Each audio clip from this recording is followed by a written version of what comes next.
Well, hello everybody and welcome. Milo and I are on day 5 of our trip out to Haida Gwaii, and it's been a really good trip so far. One thing I did not want to miss on this route is a side detour up into the Nass Valley, and that's where I am this morning. We spent the night last night just getting to our campsite and setting up, having a meal, and just relaxing for a bit. And today I'm going to take you around to see some of the sights here. It really is one of the most interesting and beautiful areas in British Columbia. And I really couldn't go by without stopping to share it with you and to visit it once more myself. So I know you're going to enjoy this, so stay tuned.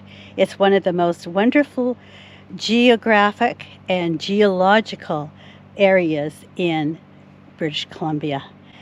It is the site of the last volcanic eruption that's been out here on the west coast. It happened towards the end of the 1600s or the early 1700s, and it killed 2,000 of the Nisga'a people, which this is their ancestral home.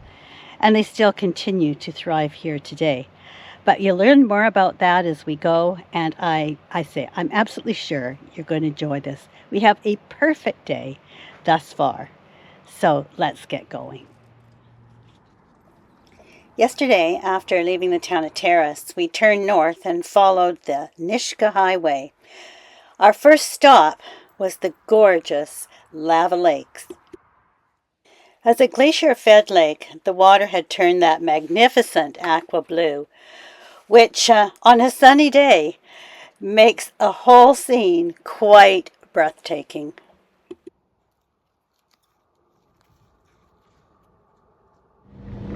The campsite that we're presently located in is right in the middle of the lava fields, and it's also the location of the information site, which is decorated in the Nisga'a traditional ways. Inside you can find some very good information about the volcanic eruption as well as the Nisga'a people, including a very warm welcome for all of us visitors.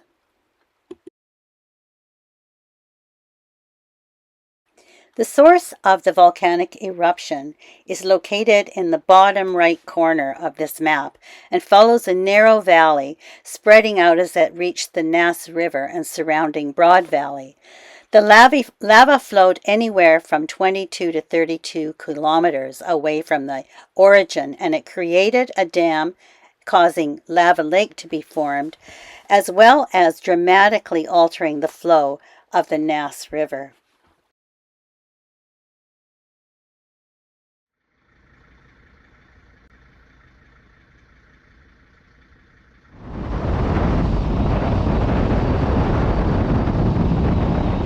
I carried on down the westward-facing highway and stopped frequently to take a closer look at the different forms and types of lava.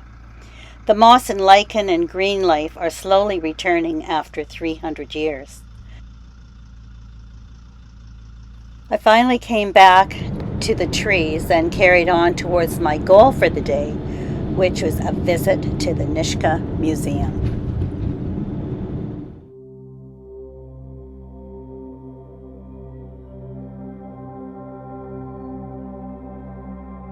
Well, before entering the museum, I just wrote down some notes so that I could maybe explain a little bit about this museum to you before we actually go in.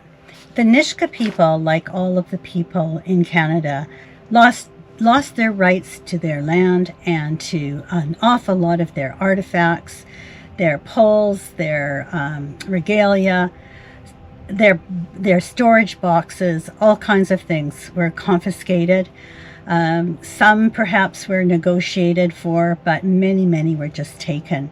They were distributed to museums in Canada and to other parts of the world. Some were sold to private collectors. So much of what was really precious to them was taken away without their consent. While I was in the museum, I spoke to 2 of the staff who were incredibly helpful, And they explained to me that the pieces that you'll see were not done for the sake of art. It was like their way of telling. It was their storytelling.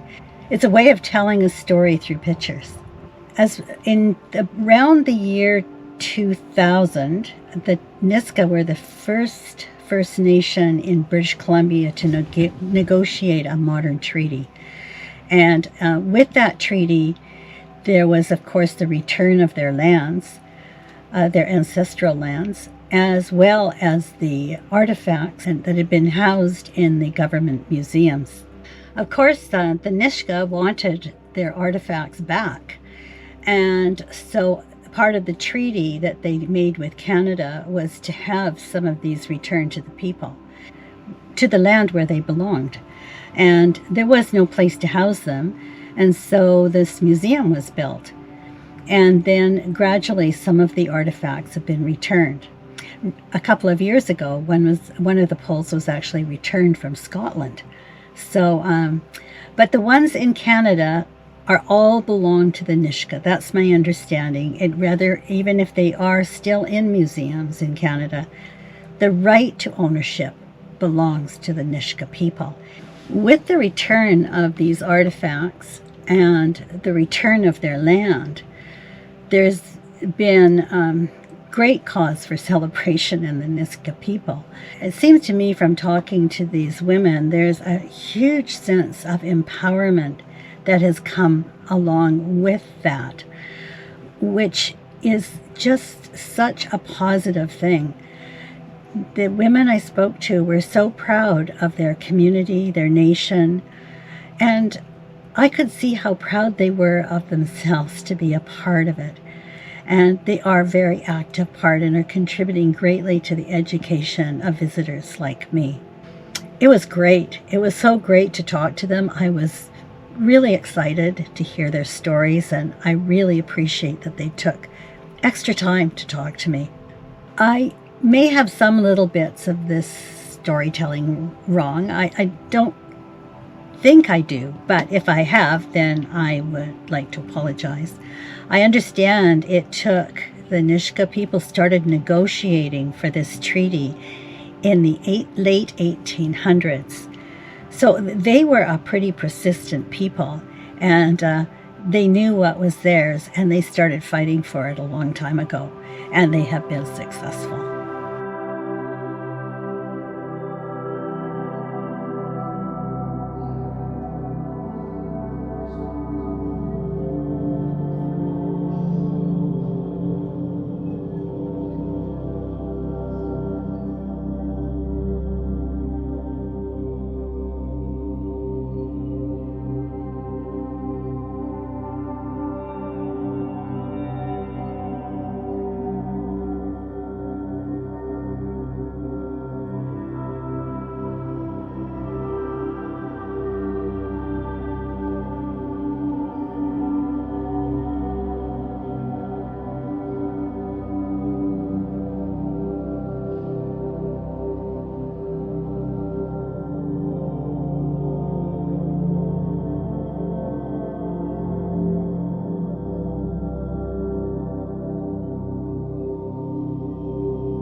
On the way back, I stopped yet again to look at another form of lava where you could see great chunks like concrete piled up into what's called the Canyon City.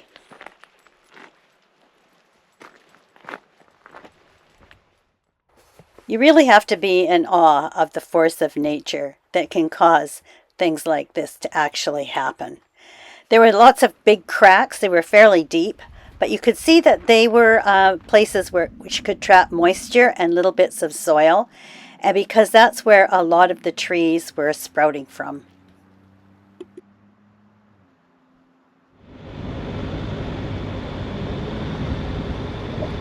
Our last stop of the day was to cross the Nass River on a new concrete vehicle bridge and head towards an amazing suspension bridge. This steel cabled suspension bridge was actually erected in 1968 and is actually 121 meters or 396 feet long and 1 meter wide. After a couple of deep breaths, I thought Milo and I would try to cross it.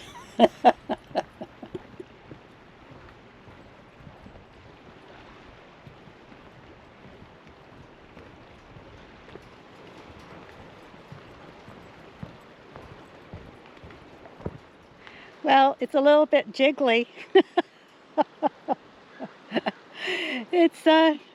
I've been on a sturdier one, but I've been on worse. But this is okay. Milo's down here beside me. Just looking at this water on this river. It's kind of a gray color. I think a lot of the grayness comes from the glacier silt, and then I guess some is from erosion. Hard to know for sure, but it's not uncommon to see water this color from the glaciers, so it's just not that pretty blue. Anyway, I think that's just about far enough. I could make it, but I've got this dog. Oh yeah, Wendy, blame it on the dog, right? Yeah, you just don't really like it all that much. Hey Milo, what do you think?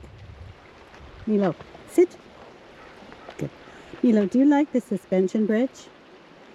Well, this is not bad, but we could do better, he said. If I have to go, I'm here. I think I'll head back now. Call me a wimp. It's okay.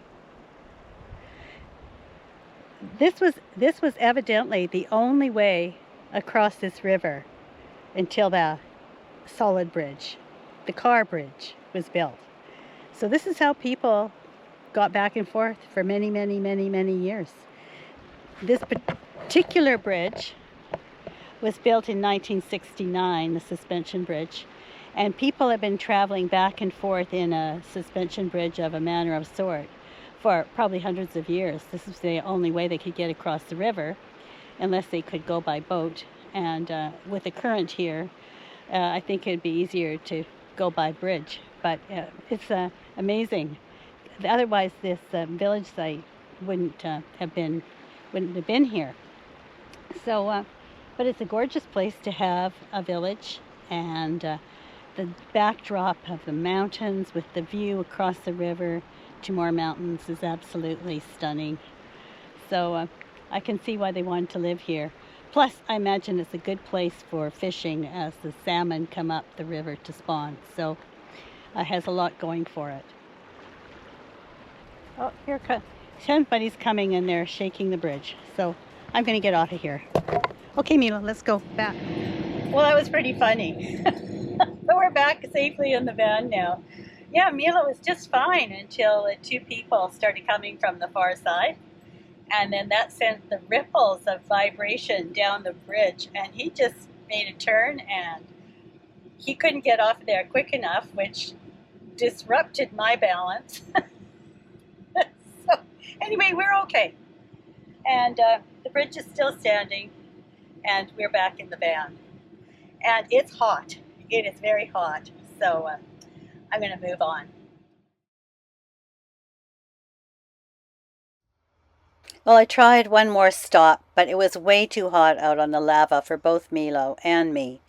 So we headed back to the shade of the campsite, had a quiet evening, and rested up for tomorrow's drive.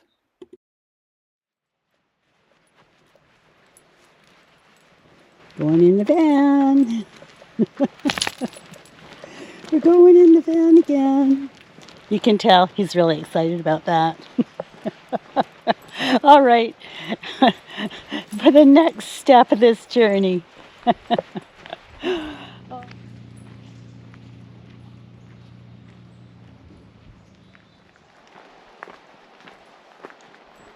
On our way back out the Nisga'a Highway, I decided I wanted to make 2 more stops. The first one being the Bonaparte waterfall. It's evidently the southernmost boundary of the Nisga'a Nation. So, yeah, what a beautiful spot. Imagine what that must look like when it's in full roar in the spring when the runoff's happening. It must be really quite something. And with the walls of this canyon, I bet it's quite a din. But it's only about a 5-minute walk up from the van, so it's not difficult to get to at all. And a real bonus. And the last stop was the drowned forest. I remember when Bob and I came about, 6 years ago on our quick tour here. We didn't stop at this spot because the water was right up to the road and we could see the colored blue water going all through the forest because that was much earlier in the year. And so, of course, the levels of the river were a lot higher. But, you can again see this time, instead of the gray like the Nass River, the silt, the glacial silt has turned over. Looks like it's a most gorgeous aqua blue. Well, that just about concludes our time here in the Nass Valley. I hope you've enjoyed it. We've had perfect weather. The last 3 days have been lovely. We've been here for 2 nights. Spent a glorious day yesterday doing the drive down to the museum and making a lot of stops along the way and just exploring this absolutely gorgeous area. I feel like I would like to have a special thank you to the 2 young women who I met at the museum.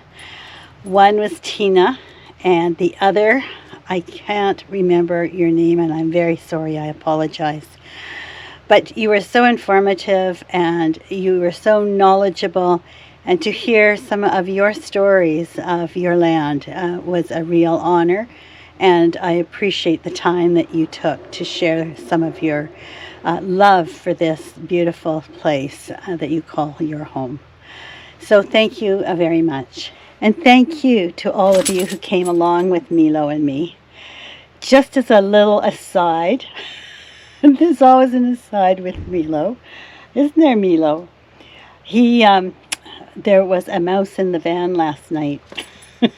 And for a dog that has centuries of breeding to chase rodents, you can only imagine the chaos in the van, which went on for quite some time. Although once he settled down to just stand guard, because it appeared the mouse had gotten out again, he stood guard, or he lay beside the vent where I think it might have come in, till 4 in the morning, with periodic outbursts just to check the inside edges of everything in the van. There was not much sleep. This is dog travel, and this is dog traveling with a dog who's born and bred to chase rodents. It was just unfortunate that we had a visitor. So thanks a lot for coming along. I hope you've enjoyed it. I sure have. And I'll see you as we get ready to go to Haida Gwaii.